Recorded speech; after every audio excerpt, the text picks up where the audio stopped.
Hey Kenny, it's Kenny. This is entry number 6, and I'm here with Marty Wurst. What is up, dude? Hi, bro. I like how we scheduled to have a conversation, but I mean, that's what a podcast is. That's what you're doing whenever you do it, but it feels odd to do that. After this, it's just going to be another 5 years. Yeah, I know. Until the next one. You were one of the early episodes of this podcast, which nobody can find and listen to. I have it hidden right now, but it's from when I first started doing comedy. That's the last time. It's in a podcast time capsule. It's and the wild part about it is that podcast happened 5 feet over here. Oh yeah, that's crazy. At a completely different setup. This room was actually a living room. There was a bed in the living room. When you just basically almost like right where you're sitting, almost to your right. It was just wild. It's like similar but much different.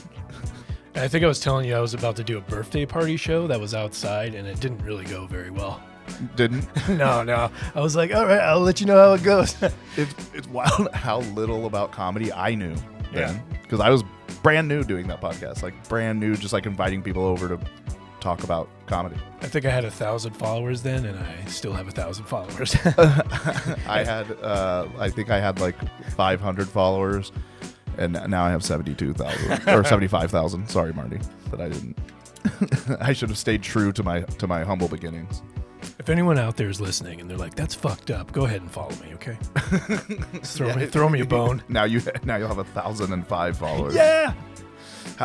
You have a web series that you do with your son. Yeah, it's called He Said, Goose Said, and it's sort of like a series for parents that just want to laugh. Like, there's cute stuff with my kid, but we're reviewing like books and movies, and sometimes it goes like way off the rails. Like, we'll review a fucked up horror movie or something like that, and then it'll just cut to my son watching the movie and reacting to it, and I don't know, I think it's pretty funny.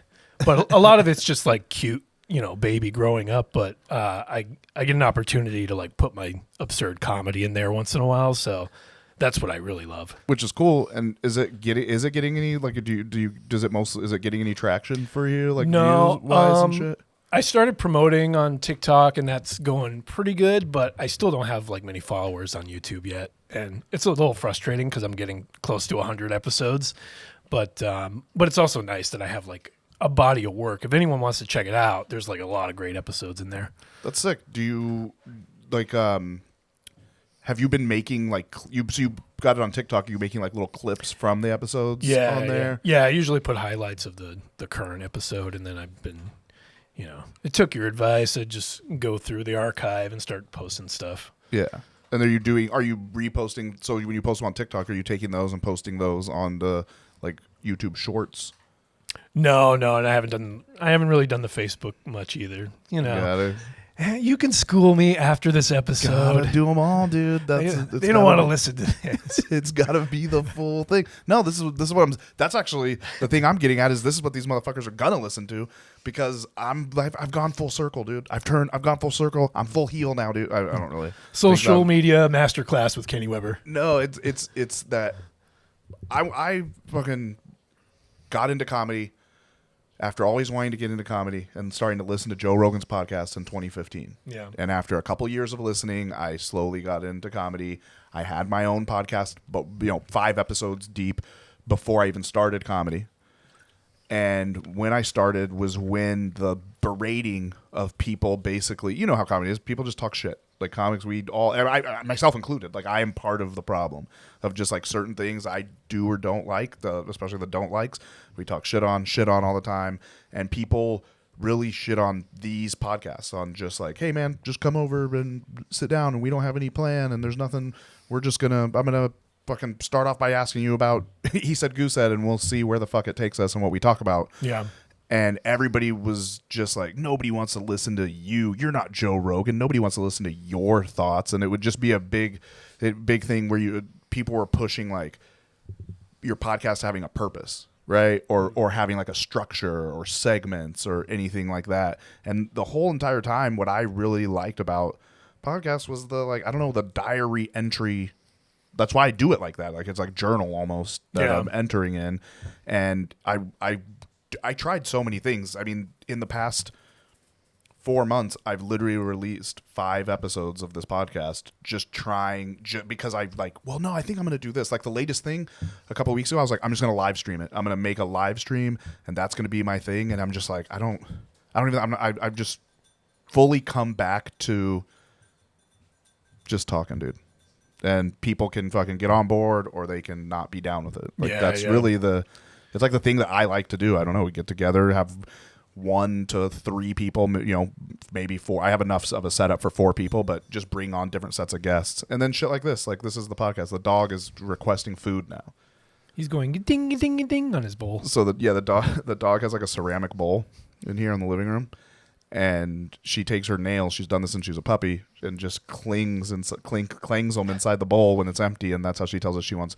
She does that for food or water, but it's a plastic water thing now, so you just hear like. And I'll be like, oh, I think the dog needs water. So is that like having a kid at all, Marty? Is that what you do with your kid? Like, does he scratch at anything? Yeah, he takes his metallic cup and hits the crib. Like he's got like he doesn't use straw like regular straws because he doesn't want to kill sea turtles. So he has his metal straw just going. No, he just says eat or Cheerio or video now because he likes to eat and watch his Sesame Street. Does he try to eat when he's really not hungry? No. How is it having like with the kid? Like, is there like that kind of greed with a little baby kid like that? Like where there's like, oh, if I could just eat, you can just give me food. So just trying to eat all the time. Or anything? I mean, you might be onto something because he has thrown up from like eating too much because it's just there. He likes blueberries and he'll eat like 1.5 pounds or something. No insane. way, dude. Shout out Noah Ung, local comedian, has a like 5-minute bit all about blueberries. Are you serious? Yes. Oh, there goes that bit. All right. were you? No, I'm just kidding. I didn't write one. he has a bit. Like it's basically talking about how you can get like good blueberries or bad blueberries at the store, and then he's a little alty. That's funny. I did have a bit like that at one point. Really? And I gave it up. But yeah, that's funny. It's honestly, I would hope for you to see it sometime because I think you would really enjoy his stuff. It's very.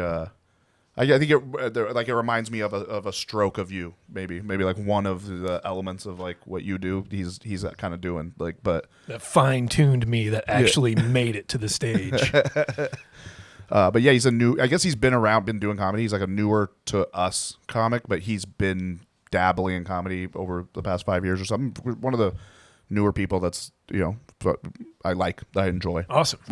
That's one of the other things. Like, man, since before the pandemic, the comedy scene here in Orange County is just, it's like from what it was, it's non-existent now. Like, it's almost like there is no. Yeah. No, there is a scene. There's a bunch of comics here doing it. I'm not trying to shit on you guys if you're listening, but it's so much different. I couldn't have imagined it to be as different as it is. Yeah. From just the people to how I think what we were just talking about, all that social media shit is really changing like what a young comic is and like where their head's at and what they're trying to do. And I mean, something that, as somebody who runs a comedy club, that I talk about is just also the lack of them wanting to promote anything. Like, there is no, remember, like, we would have like that's how you would kind of get on shit. I feel like good, or at least good shit, is it would be the shit you want to promote and you want to like help sell tickets to and get your like family, friends, anybody that wants to see you do comedy out to. And then now that is non-existent. It's pretty wild. Yeah, I mean, I stepped away basically during the pandemic, so I don't know. I mean, and I never really had a draw.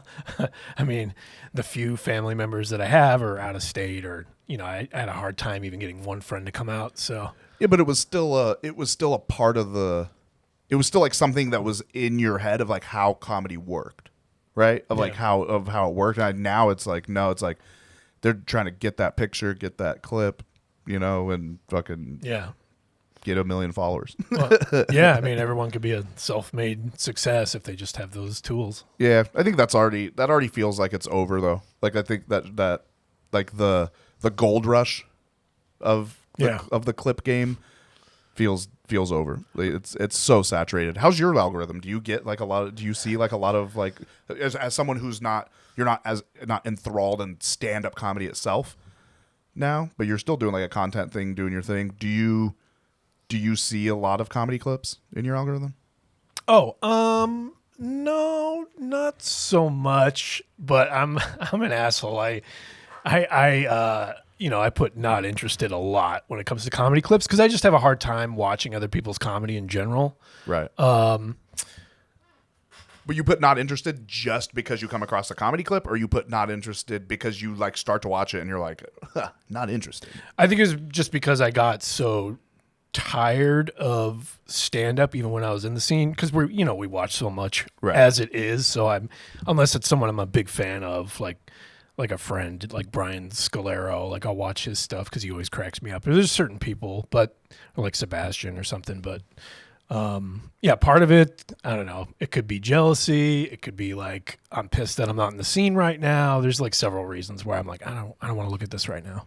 I feel you. I mean, I spend every single morning. So now my girlfriend, who just moved in here, she wakes up at like 5 or 6 in the morning. A lot of times 6 now. I think she's been getting up a little bit late, but a lot of times 6 in the morning, a little bit after. And now I wake up every morning at that time. Like I can't. The dog. Another asshole thing this fucking dog does is when anybody's leaving, like when we go to leave today, if you're gathering things, she knows you're going to leave, and she just fucking barks. And she does that at 6 in the morning every single morning. And then if I bring her out here, then she's going to fucking bother Hubner if he's here. She's going to fucking go and try to jump like in his fucking bed. And it's just like a fucking... The dog is... I'm a hostage to this goddamn Chihuahua. Don't ever buy a Chihuahua. Fucking... People talk about getting rid of pit bulls. Let's get rid of Chihuahuas. I don't mean that, but I say it. My son has the good sense to keep his mouth shut till about 6:45. So you should have a little baby. I get an extra 45 minutes of sleep. Yeah, if that. But I wake up in the morning, and then when she leaves, 9 out of 10 days I don't fall back asleep. Like 1 out of 10, I'll fall asleep again. And so then I grab my phone and I check my shit, check all my shit, and then I'm scrolling a little bit, and it always just ends with me after about like 15 minutes hating, like literally getting up and being like, I don't think I should have a podcast. I don't even know why I'm doing comedy. Like, what am I doing? Like, I just watched like 50 clips and they all suck. And then I start to think like, because then at first it's like my ego basically being like, well, I'm glad I don't do shit like this. And then I start to go like, well, what is the difference between my clips and these shitty clips? And then I'll go watch like 10 of my own clips and be like, is this just as shitty as the shit that I hate? Or is it? And then I come out here and I usually like start saying something crazy to Xavier. Like, you know who should fucking quit doing comedy? Is so-and-so. You fucking look at this shit. Like, and I'm freaking out. I start my morning every morning like that. It's pretty, at this point, it's kind of enjoyable. Well, we knew one dude who used to like keep a list of his favorite comics or people that should, was it a list of people that should quit? No, it wasn't a list of people that should quit. So there was a pre-pandemic local comic. I mean, when I say local comic, he was like, when the comedy scene will just have like people that are really in the scene, like fixtures in the scene. This guy was like a fixture in the scene, neurotic dude. And it kind of came out, I don't even remember how at this point, that he had lists in Excel, and he basically, when a new comic started, he put them into his spreadsheet, and he would rank all of the local comics, and himself included, so he could figure out where he was in the local scene. And then he could also be like, oh wow, so-and-so started, and then they shot up to number 5 within 3 months. Like shit like that. And yeah, he ranked everyone. Yeah, and then there's another guy since that comic moved on. There's another guy who does that, who posts the 100 best comics. Yeah. But I think it's more of a joke. Yeah, his is way more of a joke. Yeah. He's, how much shit do I talk? Whatever. No, he's a nice guy. He's a nice guy, and honestly, he plays the whole thing up as a bit too, so he can't really, it's like, if you shit on him, it's like kind of like him, he's the first one to shit on himself. So it's kind of like that, like, it's like you're just being an extra dick, but nice guy, nice dude. I think he's recording his album in New York, like, that's right, this month, because I saw it advertised on Facebook by him every day for 6 months. So shout out to You Know Who You Are. And everybody else knows who I'm talking about, but I won't say your name. We don't give him the full plug. You can figure it out. He's got a top 100 comics to watch list. He has 3 names. You know what I will do? I'll go by his nickname because that's how I know him. That's been one of my favorite things is on Kill Tony he wasn't getting up, so he changed it. He changed his name. Do you remember the nickname? I didn't even know that. No. So he changed his name and then he got up like 3 weeks in a row, and his nickname was the Rooster. Oh, okay. And then I think he might have. I don't know if this is a false memory. He might have gotten up and like cockadoodle dooed the first time, like the Rooster. Oh, wow. It could be a false memory. I could have totally just made that up because I think it would be funny if he did that. Right. Talk about the Rooster, not by actual name, so nobody knows who we're talking about. Oh, man. Link to the special right here. Xavier just popped in. He said, "Little link to the special right here." Bing. But no, like I said, again, nice guy. I don't really have to. I don't. He wasn't one of the clips that I saw that I was talking shit on in my head. But you're talking about watching clips like in the morning and then hating a bunch of. Well, what it is, I truly start to second guess everything, and then when I watch podcast clips, I go like, "What? I'm just going to contribute to this. I'm going to contribute to this." But I know these people think that what they're putting out is like, "Oh, this is like something people want to see. This is something," but there's so much of it. There's so much of it.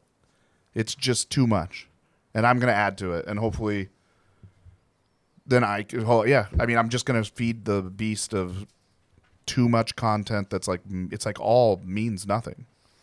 But doesn't it fuel you when you see something you don't like too? You're like, oh, I could like it makes sense that I'm doing what I'm doing because I'm gonna make the scene better because what I'm doing is fresh or whatever. It does, but then what I really assume is that every one of those motherfuckers thinks the same exact thing, and that they think they're doing the thing. And how am I? And am I really the guy that's doing the Am I the unique guy? Am I the one guy that should be doing this over everybody else? Probably fucking not. But don't you get tired? Because I know you like waste. I don't want to say waste, but use a lot of energy obsessing about how everyone else is doing their social media and stuff. And I feel like you have a hard time letting that go. I don't know if you want to teach them or you're just like... No, I think it's a good way. There's a lot of good ways from whether it's comedians, podcasters, content creators, of learning how not to be. So it's not even that I want to, it's just me being reminded, that, and it's just a reminder constantly that nobody is taught how, the education on doing anything in comedy is literally like, just like, it's literally a dude or a chick at a bar with you that's like, you know what you should do? You should post twice a week. And yeah. Like, oh, dude, I could post twice. I should post twice a week. Then go to the next guy and be like, you know what I heard you should do is post twice a week. And like, that's the education on like how to like execute any of this shit. And so I know what you're saying, but I think I also do enough while obsessing. Yeah. Like, it would be one thing if it debilitated, if I wasn't fucking going out and, getting and doing the things I can do to like push forward. And I was using that time to just dwell on like how everybody else is doing it wrong.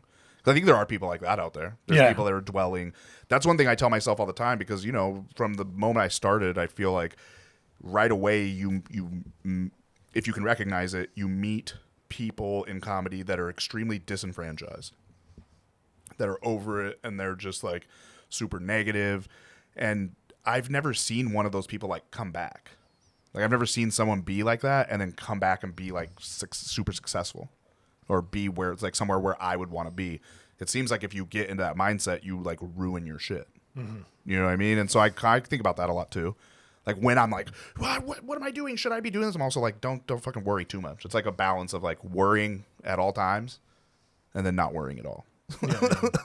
That's all. I feel like that's like all I can do. But it is the game now. You've always been the kind of personality to like figure shit out, and you eventually like get over that hump and try to do it the best way possible. I remember that brief period where you were first like dabbling with TikTok, and you're like, "Fuck, I don't know how to fucking do this." Yeah. And I was the same way, and I think a lot of people were put off by the format. Yeah, for a while. Well, yeah. I am glad that I didn't jump in because I do and just start doing shit, and that I was able to do everything I've done online is through stand-up comedy, and I'm happy about that it's like it is stand-up. So it's like when I'm gaining fans, they're fans of my stand-up. Not unlike, I'll even do this. I was talking to this guy through text today. Do you know Josh Nasser? I know the name. I can't picture him. He's a LA dude. He's a comic. Does a lot. I've heard that he does a lot of different things and shit as well. He popped off during the pandemic on TikTok. I mean, I think he has 500,000 subscribers on YouTube. Okay. Now. He like blew up, and what he does is he drives around, and then he has this very, some would say infectious, some people would say annoying, including me, laugh, super annoying. But I could tell why, like it's like, it's like, and it's over and over, and he pulls up to people, he'll be like, hey, and it'll be like a couple like black ladies in a car, and he'll be like, and then he'll do a cheesy pickup line, and it's funny, it's funny, and then it's palatable for the masses. So he's able to. That's why he's been able to get 500,000 subscribers. Was he the one that had that fitted sheets clip? Hey, you look like you could fold some fitted sheets, and they're like, ah, ha, ha, ha, ha, yeah, we I bet can, you, or something like I that.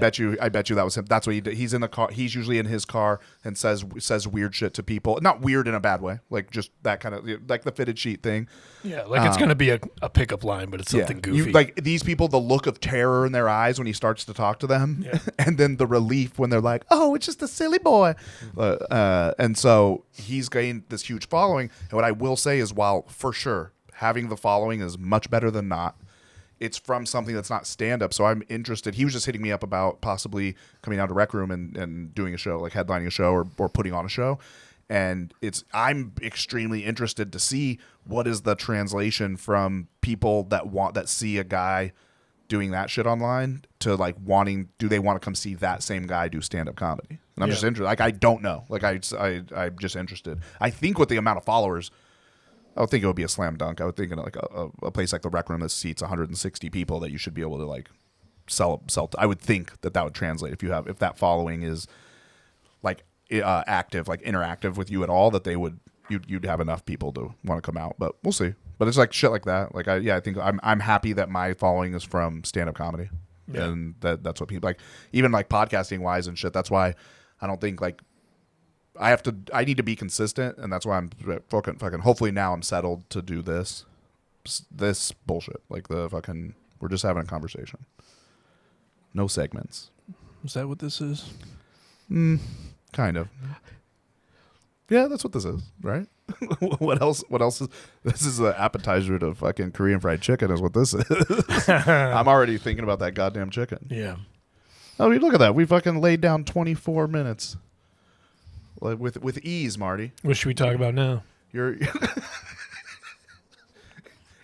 trying to force me to produce the podcast. I'm not producing it. Oh no, that's annoying. I No. don't want this to be one-sided at all. Trust me.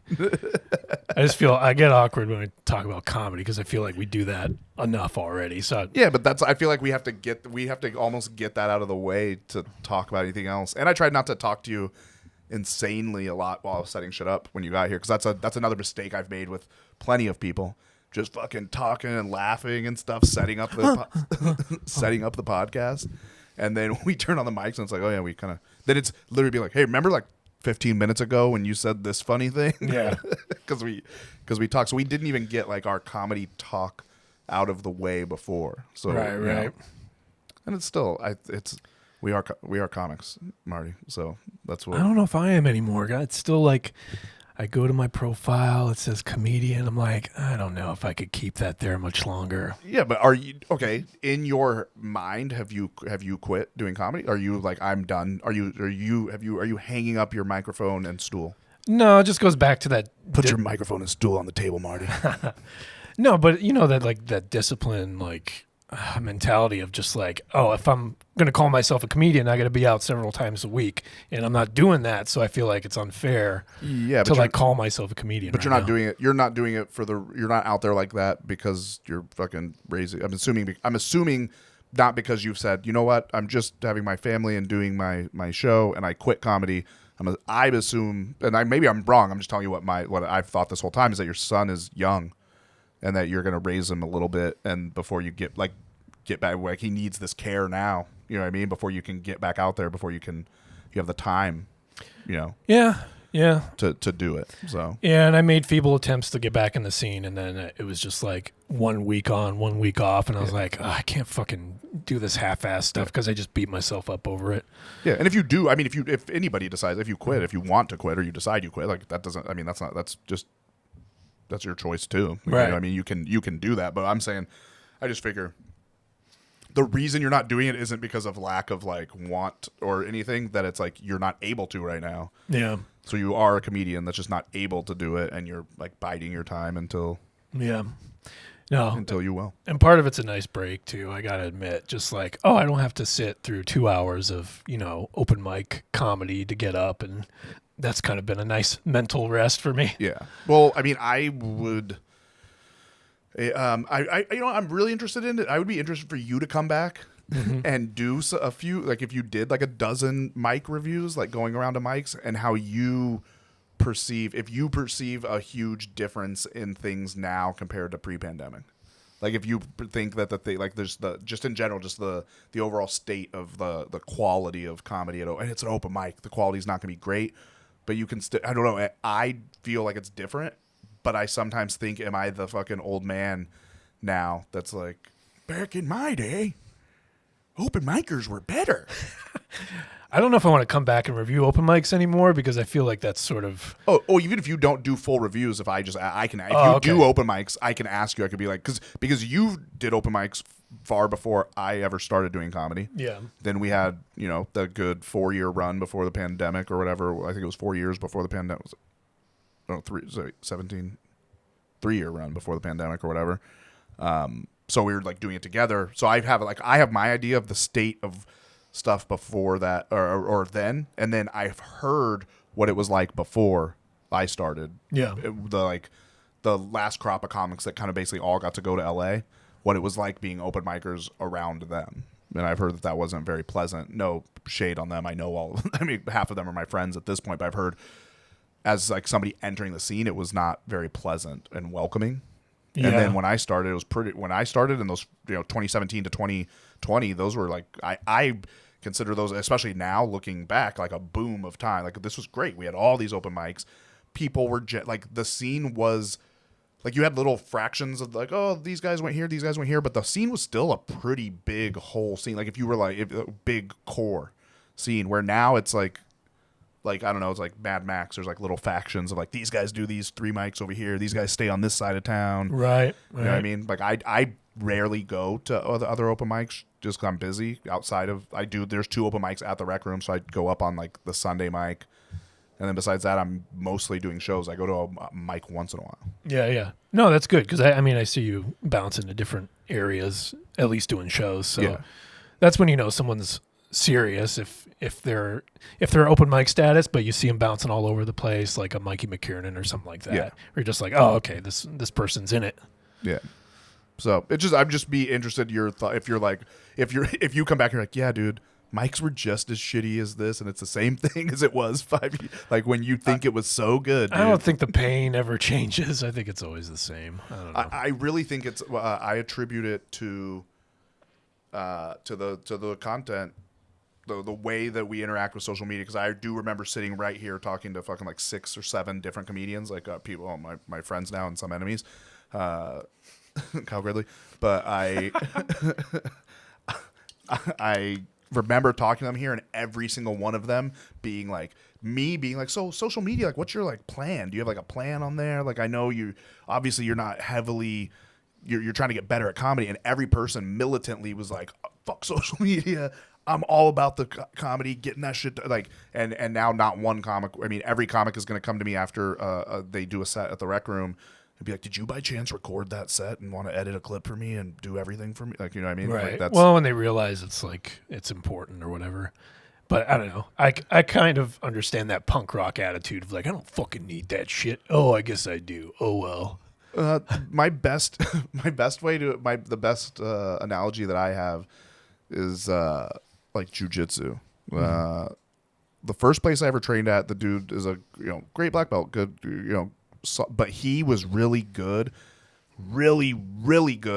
at just taking somebody who's brand new, a brand new white belt, and making them like getting them in shape and making them tough. Like that's like, I would say that's the best.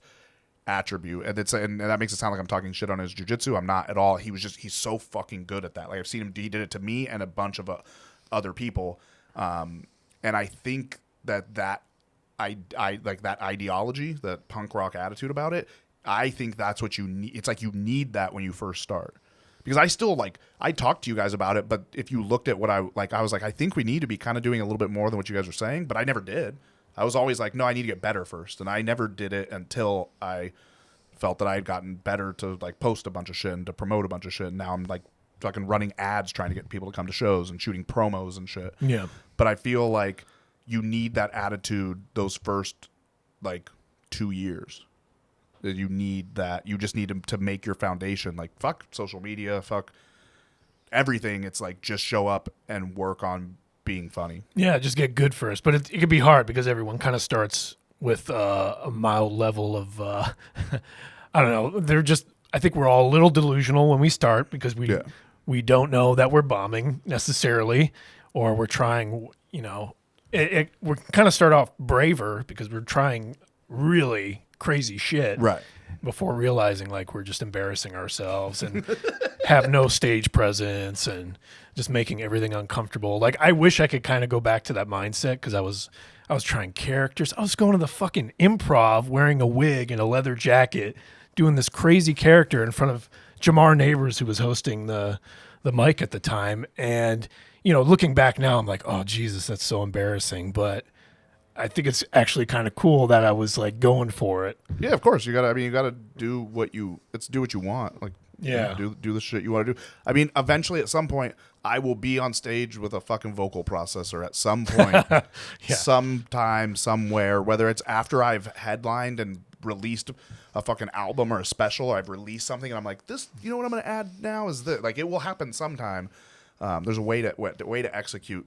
I could imagine like if you were a touring comic, I could imagine you having some characters and having some of that shit having some shit like that you would want to do. Would you do one set and just show up on stage with, oversized pants, big glasses, and a rubber chicken and just like kind of figure it out? You just do like something completely off the wall like that one night. I'm down if the people I'm down to do it if I'm in an environment where I believe that it can be where I believe, like if you put me like in like if you take me like a black room and you give me that shit. Oh my God. No way. Like am I like brave enough to legitimately go on stage and just give it a try and do it? Yeah, but I'm not, it's gonna be hard to believe in it as opposed to, going up in different rooms or a different, the vibe. You've been to a vibe where you're like, dude, I could get away with. Yeah. No, this is just for my own amusement. Obviously, I just like seeing comedians do like shit that they would never do. It's always just for fun. Yeah, it's fun. I mean, it's fun. The only thing I won't do, the only thing I feel like I'm like, nah, I would not do this is roast. Like I'm just not like. Yeah, I'm kind of put off to that kind of comedy too. I'm not into it. I just think roasting is such a fucking true thing. It's like me making fun of you in the moment for something. Like it's pure. I want to roast you. I want to purely roast you. Well, I think the crowd work thing is like so huge now that I feel like there's an expectation with audiences. Like they want that a lot now. Oh yeah. Because of the clips too. So we had Michael Lenoci at the club recently. I don't know if you've checked out any of his clips. His clips are like, he has a number of clips that like crazy shits happen. Like people are leaving, getting pissed off and leaving, or getting kicked out, or blah blah blah. Like just a number of things. And then when he headlined the Rec Room, somebody got pissed off and left, and it's cultivating a certain style. If I don't know if you. It hurt the show though. It's his show, so it's okay. It's his. He was headlining, so it's like how can I put this? I guess I'm saying it hurt the show because that's what obviously I would just say no. In my opinion, it hurt the show, but it's his show, and like that is that's what a biggest thing. I mean, Xavier's probably tired of hearing me say this, that I would say my biggest takeaway in the first fucking half of this year in comedy is that I assume that everybody in comedy kind of wants the same the same thing as me. and is like looking feel like people just feel differently about shit. You know what I mean? Like, and where I'm like, oh, I can't even imagine.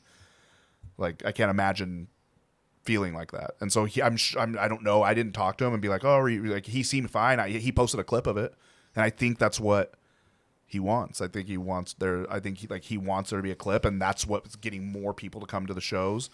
And it's just, you know, I noticed for myself. I don't know if you remember, like a lot of times when I go up, I don't like say, I kind of just look at everybody for a second, almost every single set, like just an awkward start with just an awkward. I believe it's a little something like this.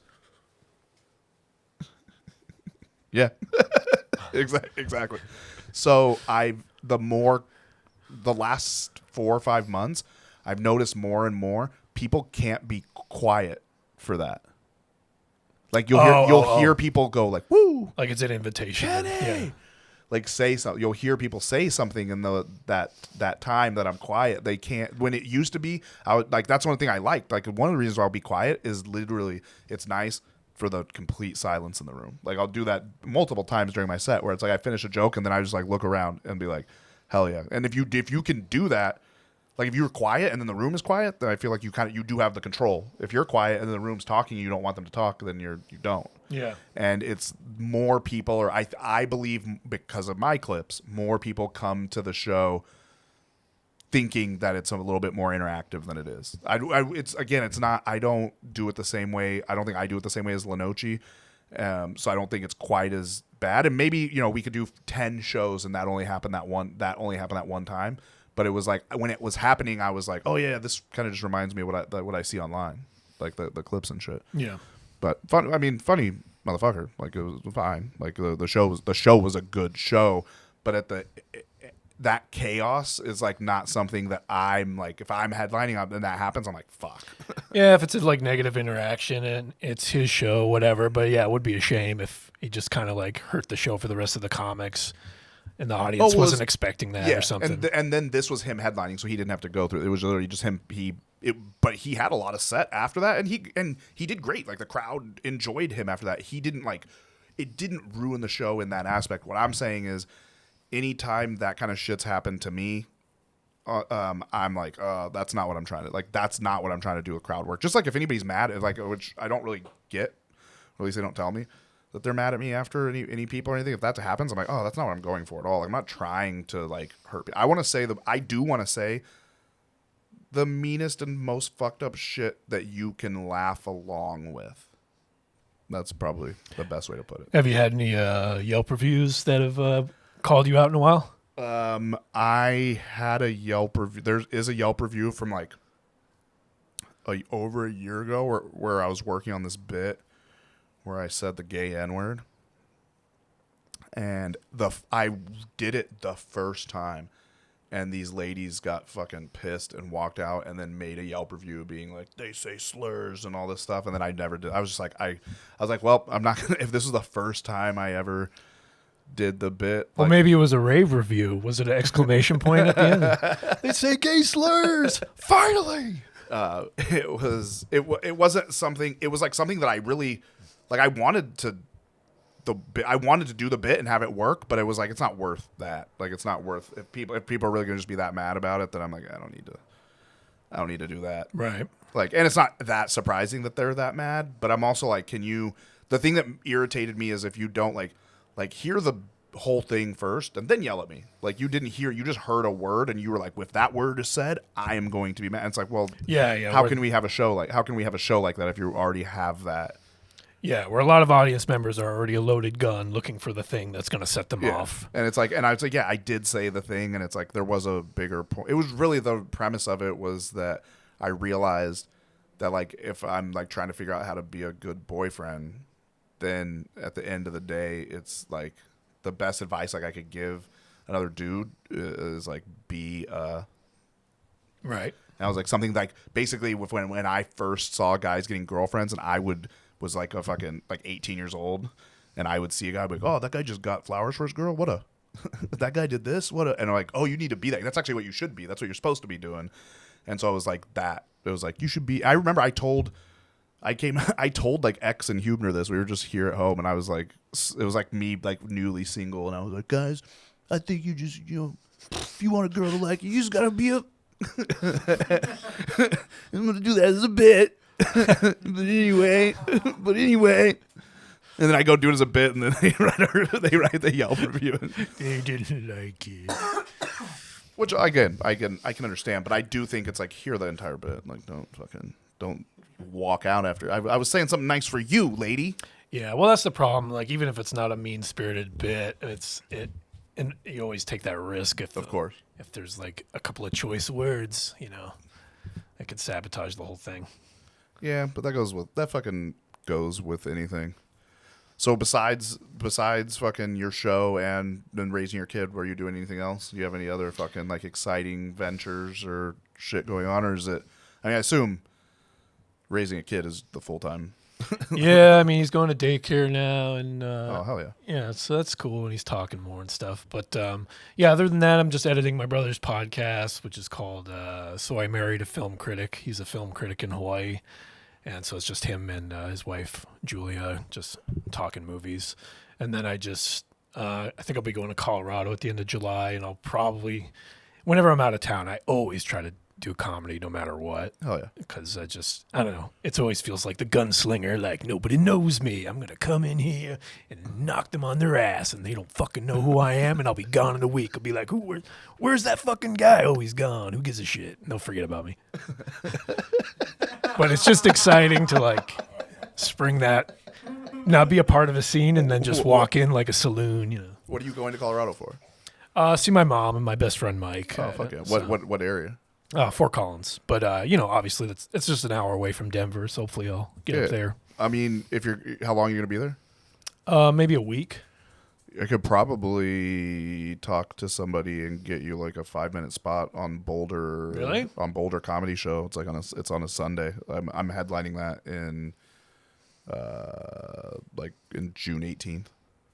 All right. So my 85 followers on YouTube, you hear that? I might be headlining in Boulder. No, I'm just kidding. No, I said guest spot, Marty. God damn it. I heard headlining for a month. I headline. You're headlining for a month. I thought I heard residency. Look, I got a guy who is going to start a residency at the Boulder Comedy Show. Brent Gill, get with it. But no, I'll hit that guy. I'll hit him up. If you give me the dates, I'll hit him up and just see if it's available. I'll recommend you for that. Thanks, man. You're welcome. So fuck yeah. Well, I do want to. Oh yeah, we have 45 minutes. We still got a little bit of time. You can go in front of the camera, dude. It's not a big deal. Yeah. I'm gonna freeze frame it right off. Hey. Now we have an explicit tag on this episode. I know. I'm just gonna blur. I'm gonna blur out his tits. Can we get a time code at that flash so people can jump right to it? Yeah, we'll put it in the comments. Somebody, first person to watch it, put the time code in the comments. Okay. Titties at 54:22. I can start jacking off at 53:49. And then somebody's like, you said titties, but I only saw one tit. You didn't tell me it was man titties. Oh, that's recently what I mean, I'm just staying on this. I was going to ask about your brother's podcast. So I'll put a pin in that. Maybe I will ask about that, but maybe not at this point. I got somebody mad at me online because I have a joke. Because I guess I'm an ally to trans people. I found this out. I am an ally because my trans jokes are not transphobic. But I did a joke that's basically like I have titties. And it's fucked up to be a man and have titties because, like, no chick is ever just like, you know what I like on a man is a nice set of tits. Right. And then the joke goes on from there with more of like that. But this a trans person commented and got mad at me and was like, he's like, you were doing so good, very condescending. They're like, you were doing so good. And they're like, any gender can have boobs. And they were like, it would be nice if you could just go back to being an ally, but like this. And I just responded like, it would be nice if you could watch comedies of different perspectives and be okay with that. Mm. And then they were like, we are being genocided, and they were just, it was just like a little, they were like so angry. Yeah. Like, and I was just because I said that dudes have that it's weird when dudes have tits. Yeah. But that's been my my little bit of hate. Like I experience I feel really lucky that I experience very little hate online compared to a lot. Because I read some people's comments, I'm like, Jesus Christ, people. I don't know. I don't know how I would feel if people were always that mean to me. Right. I mean, I don't know what to say. That's always the risk you take when you do anything that you're not part of that group, you know? Yeah. But that's to say, that wasn't even to me, like that joke wasn't even a thought of there was no thought of like transgenderism in that to me. Yeah. And that joke, like I wasn't even, it's like I have jokes where I say like transgender people, like I'm like, okay, well this is, if somebody got mad at this joke, I could understand that. But this is like a joke. I'm like, oh wow, this isn't even something I'm. Yeah, but even, just addressing that group, that's like when their red flag goes up right away and they're just like, oh, what the fuck are you going to say? Does the transgender flag look like the Ukrainian flag? I don't know. This is the transgender flag. Now look up the Ukrainian flag. I know what the Ukrainian. No, now look up the Ukrainian flag and tell me those flags don't look the same. There's just not pink in the fucking. You think that's two colors, dude? Come on. Oh, no, there's another flag that... Okay, yeah, never mind. Argentinian. Is it Argentine? Is it fucking... Am I thinking of when I like see... Can you put your hands like this? And put your hand up. Alright, cool. We have this tab. Now we have to drop these in. No, you're not making me edit. I don't have to edit this. There will be nothing. You saw nothing. Yeah, okay, that's what I meant. Argentinian. My bad, Ukraine. Y'all ain't trans. Y'all just dead. Sorry, I wish you weren't. I wish the world was better, but it's not. So your brother, how's edit? So you edit your brother? You have to listen to every episode. Like, do you edit it like listening to the whole thing? Yeah, and he was editing a bunch of movies that I selected. We do that like once a year when it's close to my birthday because I'm like, I'm gonna make you watch the movies I like. And that sort of backfired. He hated the movie I suggested, and so then I got to listen to it and edit it, and of him just like being miserable. Because I thought it was like going to be fun for him. I was like, oh, here's some. Was it a horror movie? No, it was like 80s trash. It was a movie starring John Stamos called Never Too Young to Die.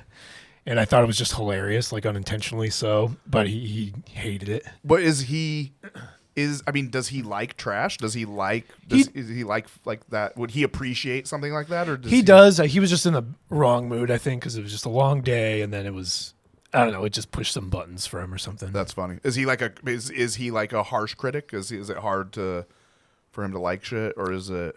A little bit. I feel like he is sort of a nostalgia critic, where he really loves the 80s and 90s stuff that he grew up with. Oh, okay.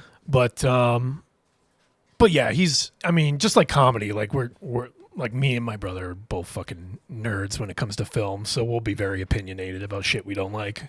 Nice. So. Like, is he like, who was it?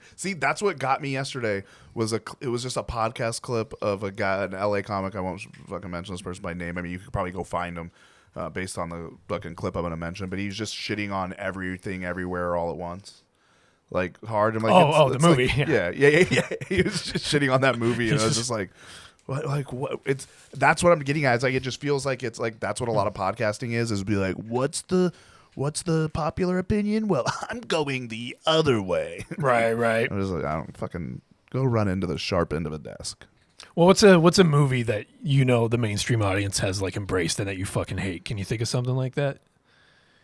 Like, yes, the M. Night Shyamalan's The Village.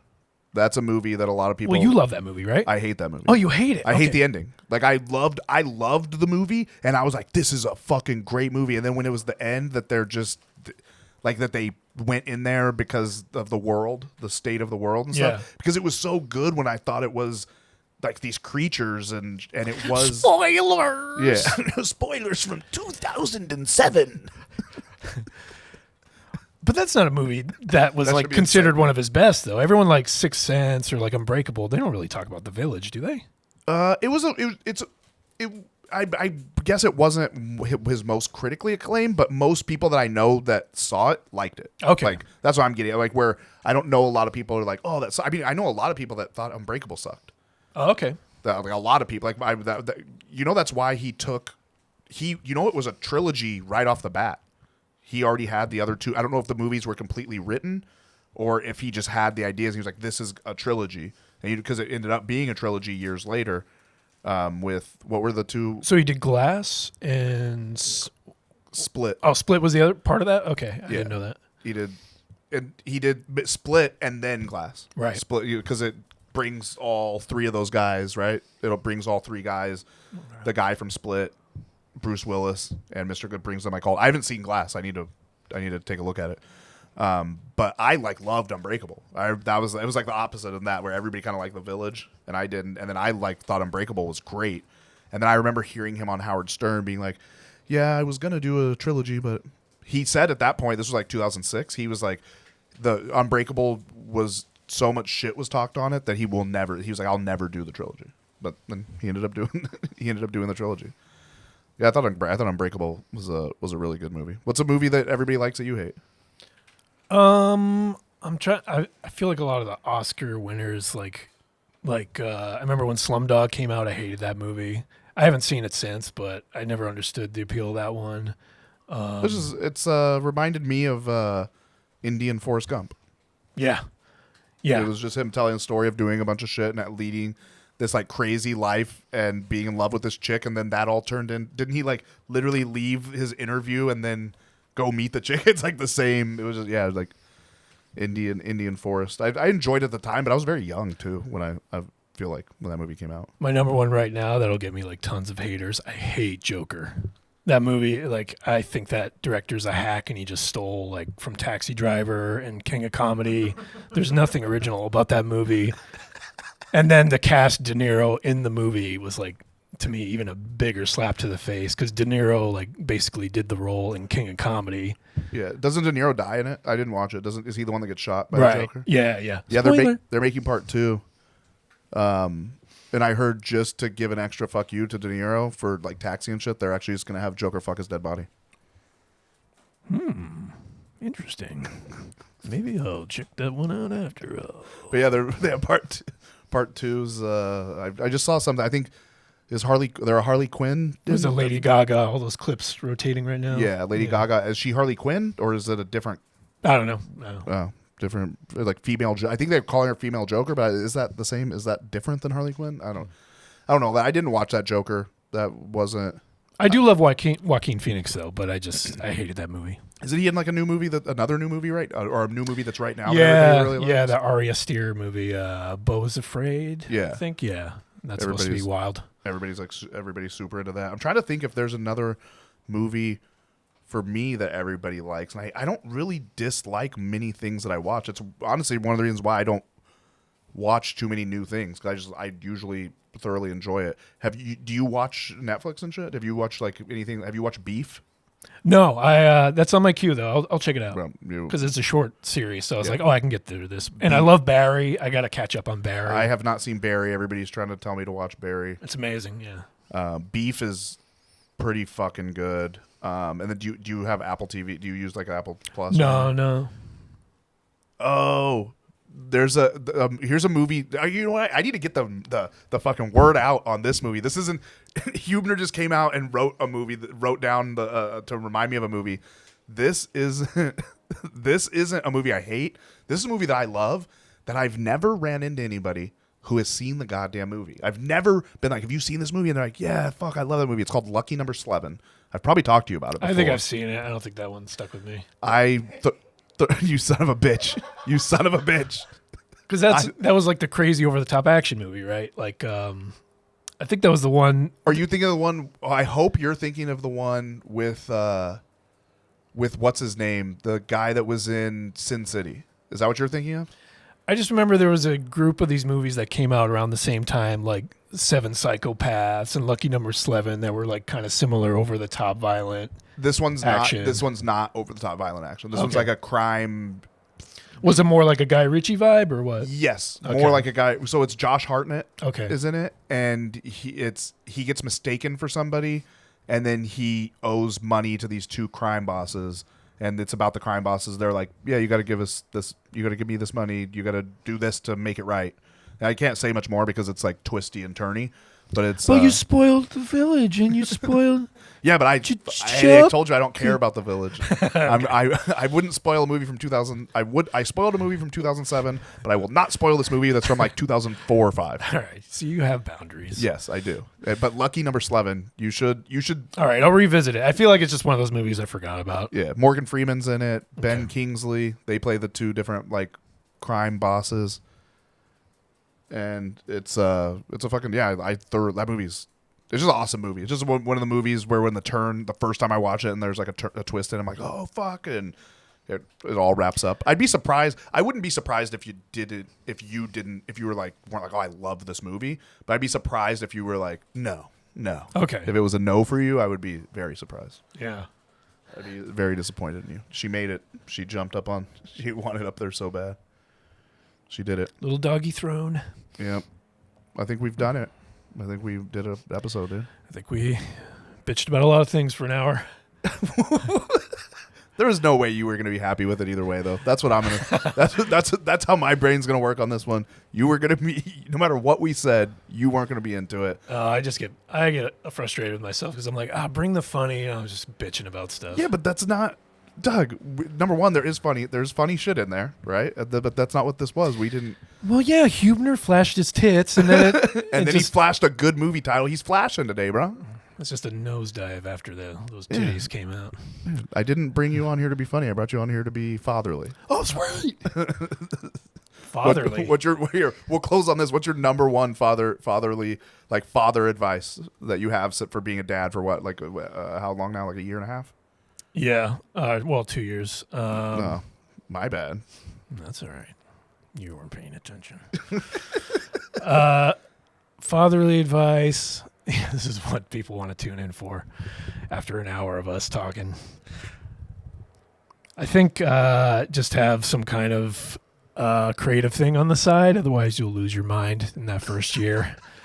So, doing the show with my son. But don't do He Said, Goose Said. That's taken. Do not do He Said, Goose Said. If you want to repost my episodes on your channel, that's totally fine, as long as it gets some kind of exposure. Maybe they can learn how to put like your head, their head on your head, and their deep kids, fake, and their kids' head on yours. But yeah, man, this was fun. This is what it was supposed to be.